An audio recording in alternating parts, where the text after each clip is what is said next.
used to love the stage, I can't go back there. It's Right. gross. They changed all the staff to get rid of the owner, and his son took over, and they fired all the staff and hired a bunch of ex-kids, and it's not the same. I'm against hiring ex-kids to be. Oh, I took that the wrong way, big time, Ron. You're so offensive. No, it's like, no, but, you know, Cheap lots of labor. times people go somewhere because you go there because of who runs the place. Mhm. Right. And you get Shall I say- accustomed to the way things are. Oh, and when my things change, gosh. It's like, wait, what? They cheapened the labor, and it cheapened the quality, basically. So I just lost our feed for a second, I think. Oh, nuts. Oh, no, I didn't. Oh, I guess we're live. Anyways, okay, well, I thought we weren't. Hey, good morning, everyone. This is Lee Chandra with Abundant Grace Fellowship here in Keene, New Hampshire. Just want to welcome everybody to this morning's meeting.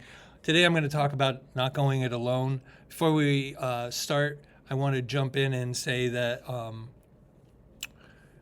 at the end of the message here, we're going to have soup and bread here. We're going to take communion. For those of you watching from home, we invite you to join us. I also want to remind people, in case this is the only part that you get of this, that next week we're going to have my friend S.E. She's a 77-year-old missionary getting ready to head back for Guatemala, but she's going to be up visiting us for a few days and things, so that's going to be a good time. So anyways, over the last few weeks, I've shared a consistent message about love and everything that's related to what we're doing and how we do it and things. And one of the things I've noticed is that a lot of people have been isolated. Part of it was the cold, part of it was, a host of other things. But this morning I want to share, and I entitled it, Don't Go It Alone. I want to talk about community, I want to talk about trust, and I want to talk about staying connected. And so I recognize, as someone who's in touch with a lot of people and things like that this has been a difficult time for a lot of people. Many people are tired. Some people have been injured or have gone through medical things. Some people are grieving. Others are anxious or discouraged. And when life feels heavy, our natural instinct is usually to pull back and to isolate and say to ourselves, I'm going to deal with this by myself. And I can say, as someone who comes from I went through a long period of time in my life suffering with depression and things like that I understand that, and I understand how we get there. But one of the things I'm going to encourage people is we all have a mustard seed of faith, and I would just say that one of the things we can do is begin to apply faith to the connection with other people and things like that. And when we talk about dealing with it by ourselves, Scripture actually indicates a different story, if you will. I don't think that God has intended us just to survive. I've said for many, many years, long before I became a believer, that cockroaches can survive, but I believe we're supposed to have an abundant life, and we're supposed to live out that life.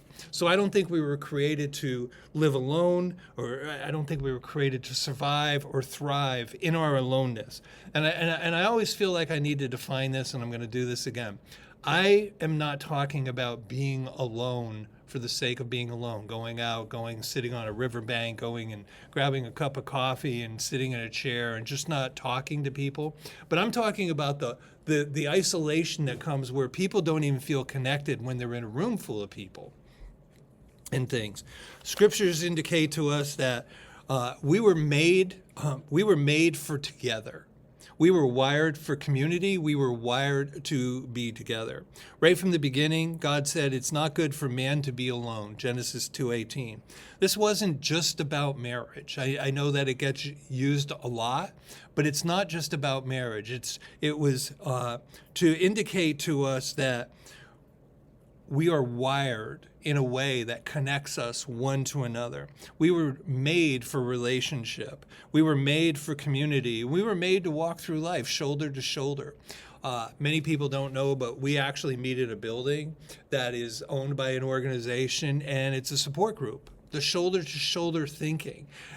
These people come together, different things that people are going through. They have different groups for people who might be experiencing anxiety or depression. They have other people that, there's different groups. One of the things they recently added was the ability to support veterans and things. So we were hardwired from the very beginning to be connected. And so one of the clearest pictures is one of the scriptures that I share all too often probably, but I love Acts 2:42 and 47 through 47. And it says, they devoted themselves to the apostles' teaching and to fellowship, to the breaking of bread and to prayer. And all believers were together and all things were held in common. What you don't see in this particular group of scriptures is you do not see that they had perfect circumstances going on in their lives. These early Christians, they lived under a tremendous amount of pressure. Life was uncertain for them. There was a lot of persecution, and yet they learned and leaned into, instead of pulling away, they leaned into one another and the group that they gathered with. They gathered, they ate together, they prayed together, they shared their resources. And verse 47 tells you something remarkable. It says, the Lord added to their number daily those who were being saved. Community wasn't just about survival. It was about being a witness. The other day, I was up visiting a friend of mine, and I walked in, and there was this guy came in, and he came into the building, and every word began with an F or a C, and you can fill in the blanks. And this guy, big tattoos, and he just was going off. And I was like, I'm just going to go walk away. And I was like, no, I can't do that. And I ended up going and talking to this guy, and I spent the next 45 minutes talking to this guy, how bad life was in his life, what he was going through, 18-year-old daughter. That alone would feel like persecution for some, So he's dealing with all these things, and it's clear by the way he was communicating, nobody talks to this guy because he would make a sailor blush in his communication. And so I said to him, you know what?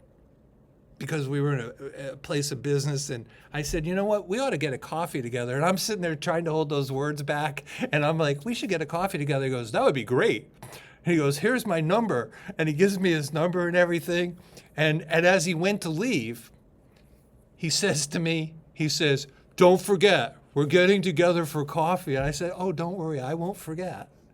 And I walk out, and the business owner comes over to me and goes, I am so sorry.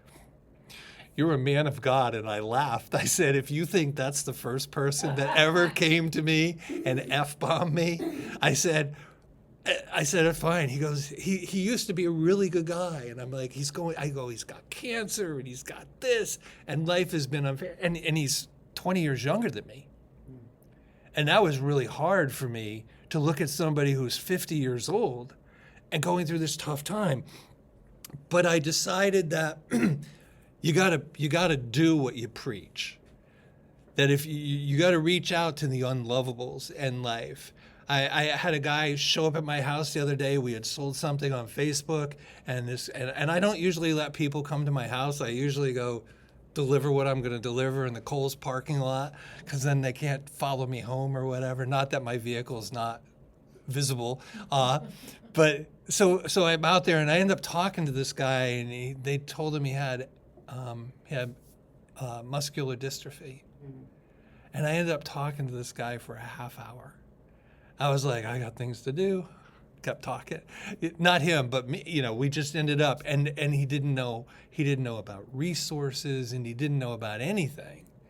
And what I'm saying is the coming together and eating a meal together and sharing our resources are not only treasure, but our resources also include time and talent.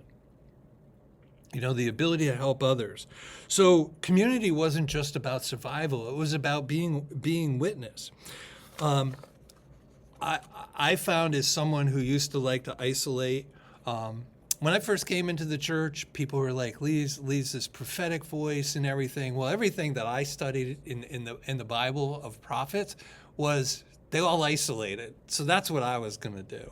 So I would go out in the community and I would talk to some people, but then I ended up purchasing a place on the top of a mountain so people wouldn't be able to get there. There was so many things that I did to just avoid community.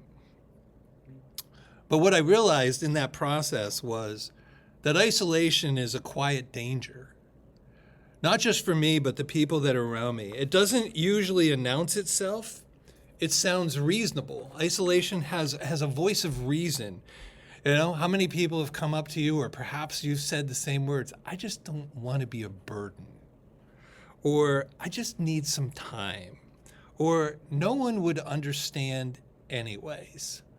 Those are the quiet voice of isolation. But the scripture has an opposing view of that. It says, woe to him who is alone, for if they fall, one will lift up his fellow. And that's found in Ecclesiastes. And what it's saying is, when we're together, we have the ability to be supportive. And so when we isolate, we lose perspective because the only person we're talking to is our TV set and ourself. And so when we suffer alone, our pain begins to get louder, and doubt grows stronger, and hope gets quieter. And so if we believe that we're called to be hope dealers, we can't do that in a vacuum. We can't do that by being isolated ourselves. So I think about Thomas. I was for years, when I came into the kingdom, people talked about the doubting Thomas. But this was also the same Thomas that when Jesus said, I'm going to go back to the city, he's like, oh, if we die kind of guy. But there was this particular group in John 20 where it says, after Jesus' resurrection, Thomas missed the gathering where Jesus appears to the disciples. And because he's absent, he misses the miracle. His isolation breeds doubt, not because he was bad, but because he was alone. And community often becomes the place where faith is kindled. I think one of the things that I've watched hundreds and hundreds of times over the years is people will come into a community in a church fellowship setting, and there'll be people, and we'll see people get healed. And literally the second they walk out the door, their world begins to shatter again. Because there's two parts to that. One is you have to walk out your own understanding of God and trust and things like that. But you also have to recognize that in a community, we get to encourage one another. We encourage one another that, hey, I saw you on Sunday. I saw that miracle that happened in your life, and they keep holding you up and things. So I think that one of the things we need to learn to do better, if you will, is to speak faith, to speak and communicate with people. You do not have to use Christianese, so to speak, to make a point in somebody's life. But when I was talking to this guy the other day, I began to share some of the things I've gone through and some of the things he's looking at me.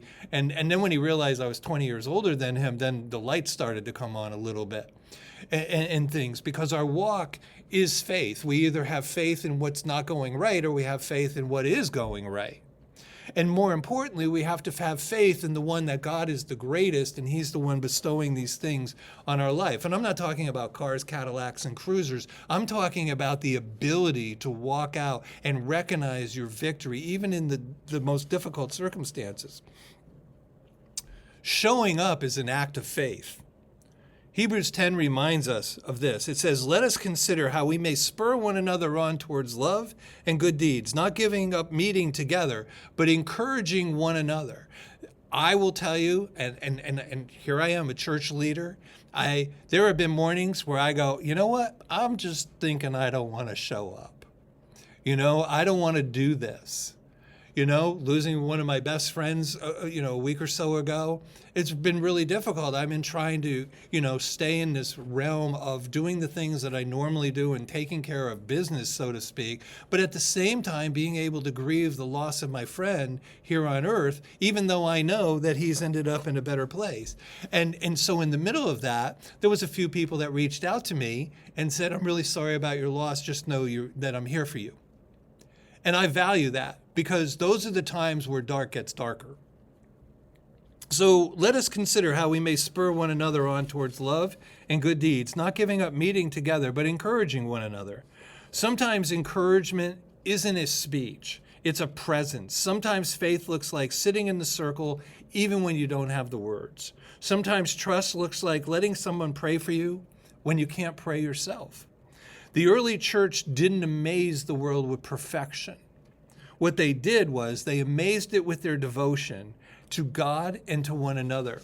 I was sitting here reading, a friend of mine had put up a part of a message today, and I was looking at his notes, and I don't read a lot of other people's messages on any level, I'll just say that. But every time this guy puts something up, I catch a glance at it, and it draws me in.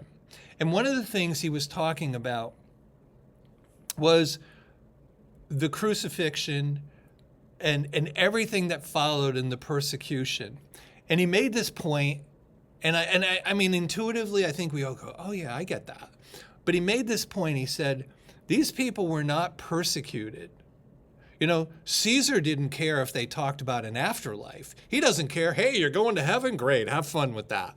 But what he did care about was, they say there's a King of Kings, a King of all the worlds come together. And in that, combined with a message of love and grace and devotion, their world was rocked. So they didn't get killed. People weren't getting killed and crucified because they were preaching, hey, say this prayer and go to heaven. They were being killed because they were saying there's a King of Kings and a Lord of Lords, and he rules over all this. And it shook their foundation. I read that and I was like, it was just like, I knew that, but just to hear somebody else articulate that and say, we weren't persecuted for what we were talking about with regard to heaven, and we weren't persecuted for our good theology. We were persecuted because we were sharing love and things. So the early church amazed them with their devotion to God and to one another,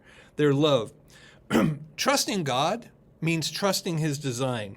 Psalm 68 tells us that God sets the lonely in families. That means community isn't a backup plan, it's God's plan. You know, in this world we live in today, especially in Western culture and things like that, we find that, you know, people say, well, I am the church, but it's bigger than that. And I'm not going to dwell on that a lot right now. We are the church, no disagreement.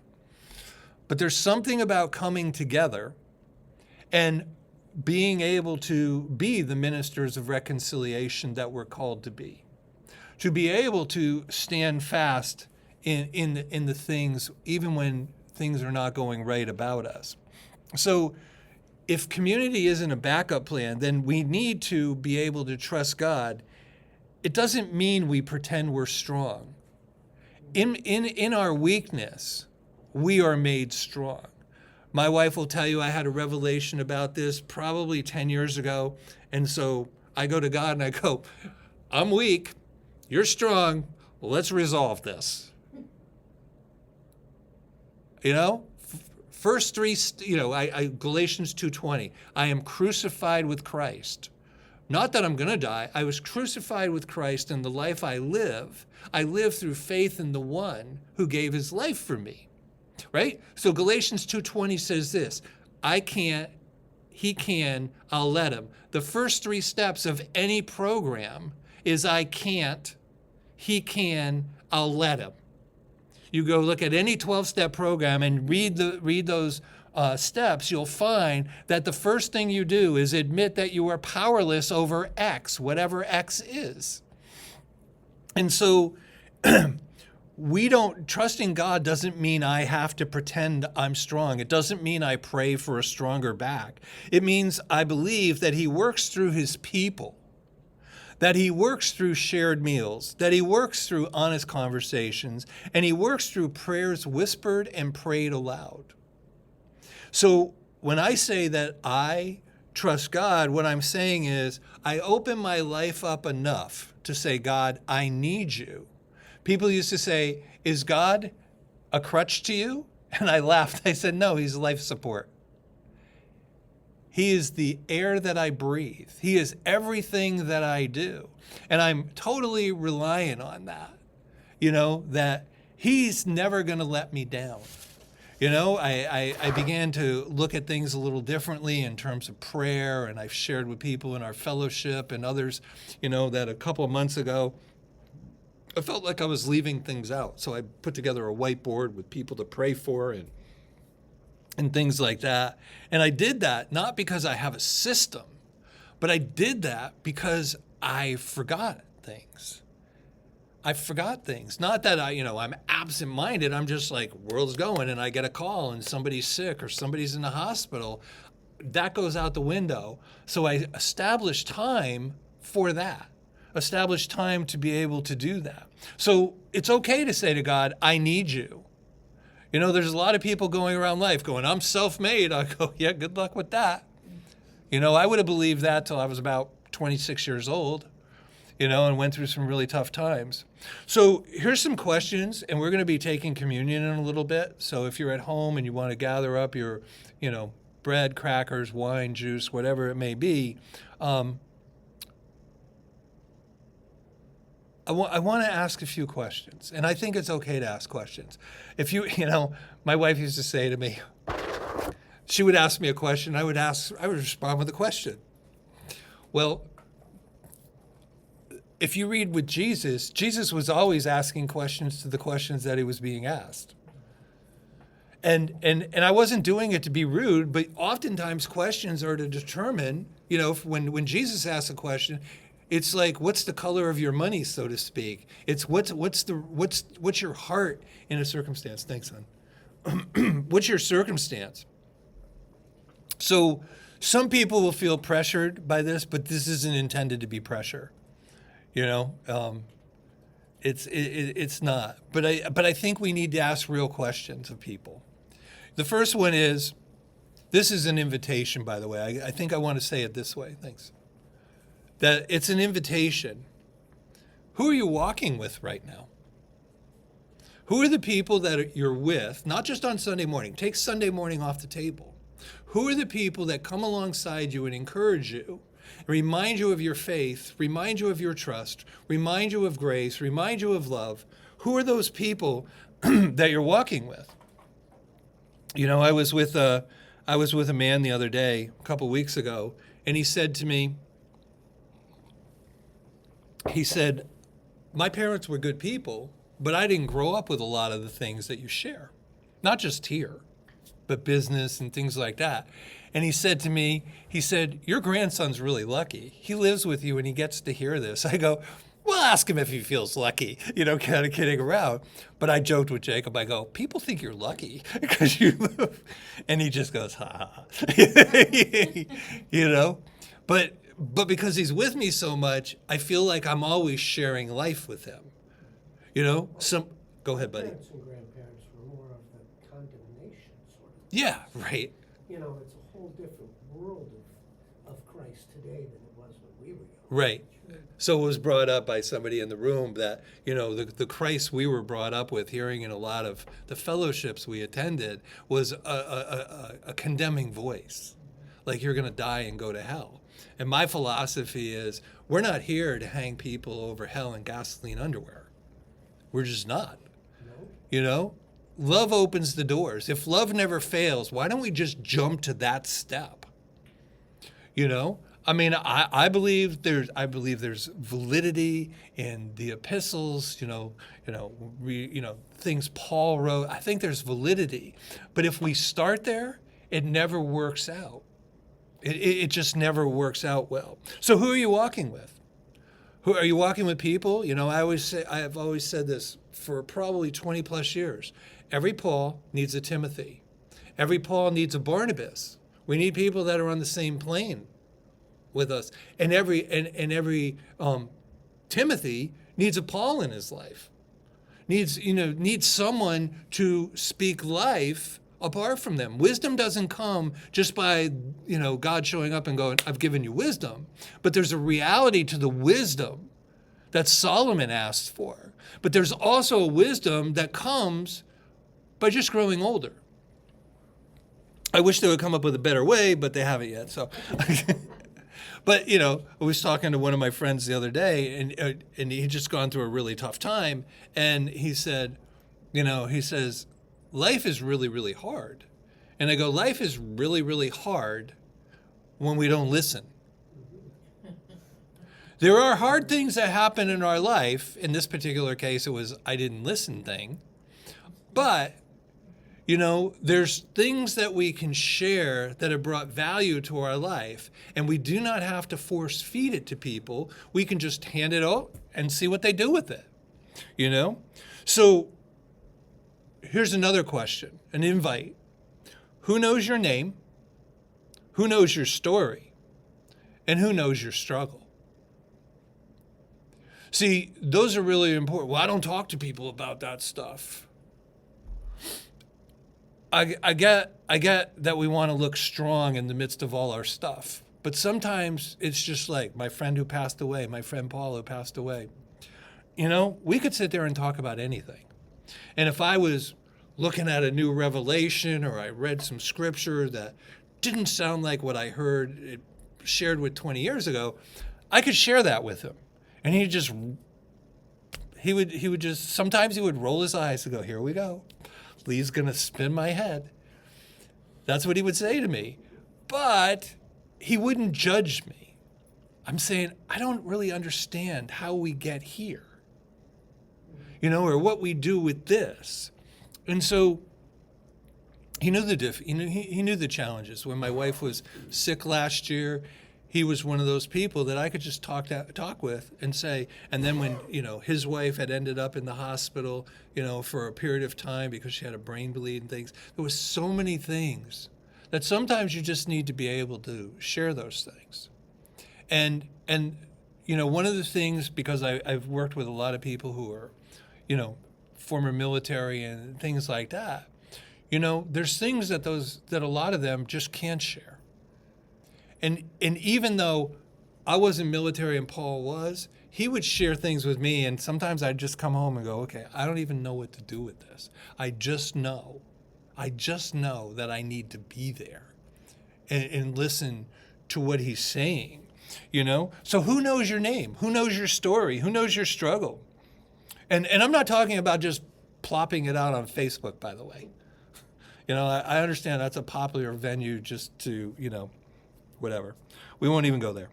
And who is God calling you to gently reach out to? Who is he saying to you, like this guy that came into my life the other day, you know, having that conversation, and knowing, and so I'm not going to lie to you. I left there and I'm going, oh, so we're going to have a cup of coffee. I got to think of a place where people won't be offended and alienated by the way he talks. See, I'm doing damage control in my head, and then I just was like, you know what? We're just going to go get a cup of coffee and go sit in the park. Look at pigeons. I don't know what we're going to do, but that's how I'm going to do it. I got to get this guy out of his environment, you know? So you don't have to fix anybody. You don't have to say the perfect thing, and you just have to be present. You just need to be available. And so this message is kind of my journey from being super isolated.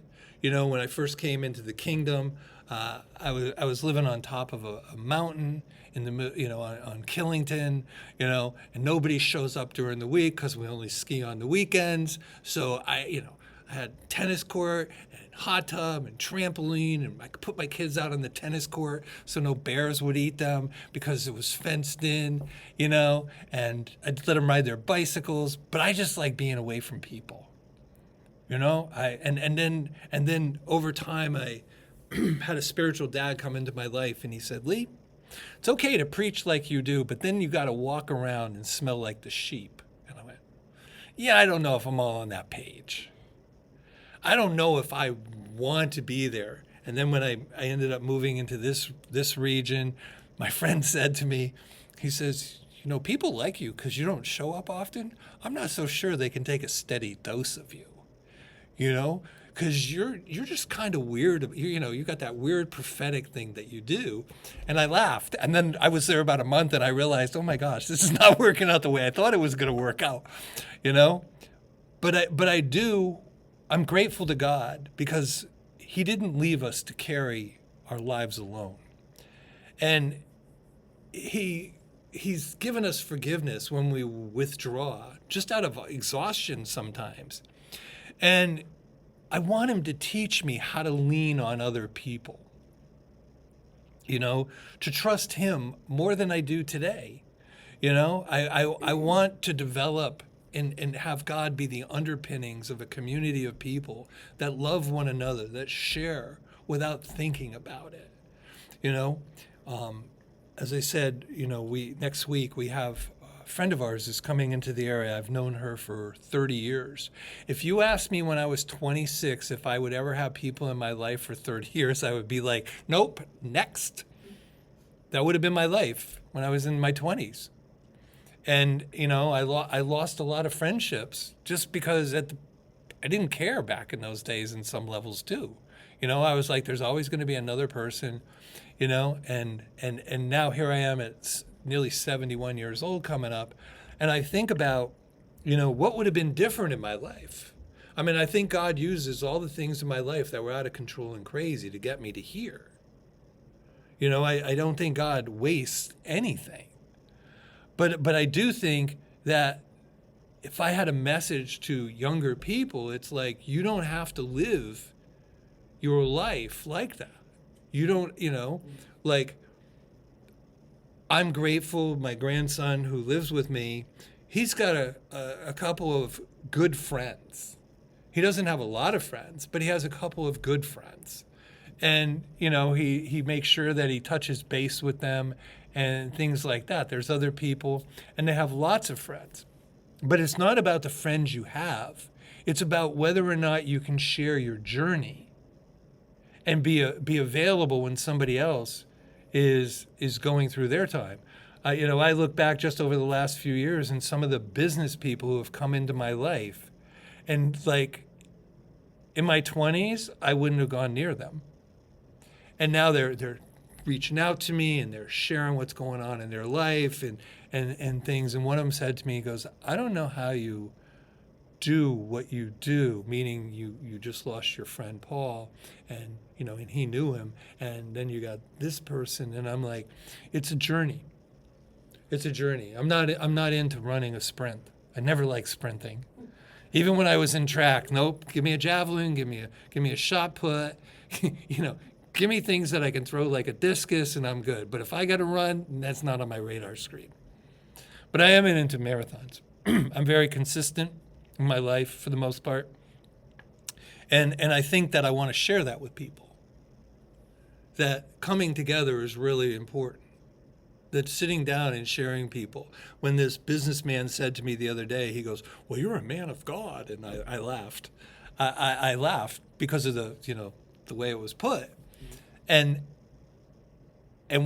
because they recognize that, this tells me that God is setting them up. This tells me that this person is being drawn in. One of my friends said to me a few years ago, he's a friend of mine now, he says, I hate politics and I hate religion. And I left that meeting and I went, so I wrote him that night and I go, well, here's what you're going to hear.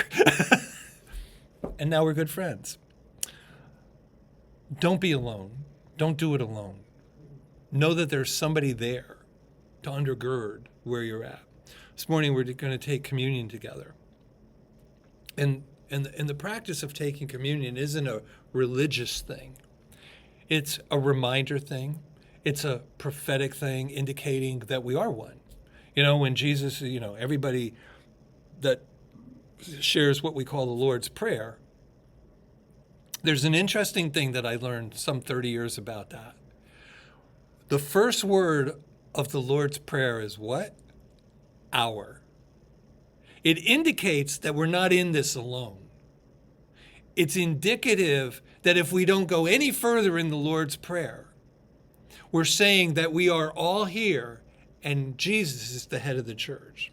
So on the night that Jesus was betrayed, he took the bread and he held it up to heaven and he gave thanks. And he said, this is my body. And there's many things that we share about his body, but one of them is the recognition of the body that's not only in this room, but the people that may be watching us from home, wherever they are. I know there's one church gathering in the Middle East that takes our message and plays it for their following Sunday morning a lot of the times. And they share this, and they share it. And one of the things that their people are learning, because they didn't do a lot of communion and things at the table, is they're learning to share communion together. So we take this and we take this together in the name of Jesus. And in like fashion, he took the cup and he said, "This is my blood." And he indicated them that there was a kingdom coming that operated in love. There was a kingdom coming that operated in grace. That there was a kingdom covenant that was coming that included all of us. So we take this together in the name of Jesus. So for those of you watching from home, we're glad you could be with us.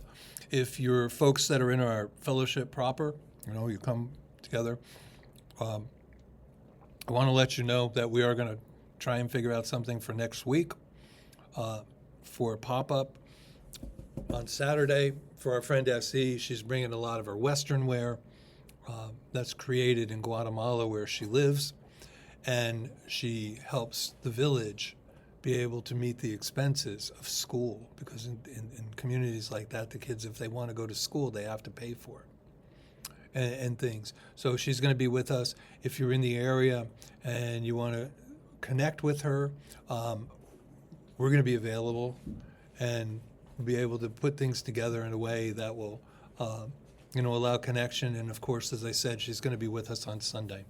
So for those of you watching from home, we're going to end here. We love you. God bless you. Have a great day.